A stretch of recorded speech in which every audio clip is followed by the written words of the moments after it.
Práve 23 hodín, večer, streda a ja som na konferencii onlineovej, ktorú vedie Mark Moss. Je to o Wealth Accelerator, že ako si rozdeliť peniaze tak, aby ste nemuseli pracovať pre peniaze v budúcnosti.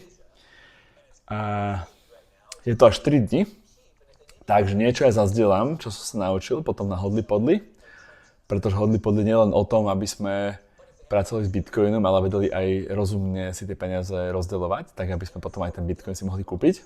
Som tu stretol aj niekoľko Američanov, ktorí, keďže nás rozdelili do skupinky, tu je 700 až 800 ľudí, a boli po 8 rozdelení a sme sa rozprávali, ako máme rozdelené nejaké majetky a podobne. Z tých, čo som bol ja v skupine, skoro nikto nevlastnil nejakú nehnuteľnosť na prenájom a skôr mali Bitcoin. Už s tým pracujú.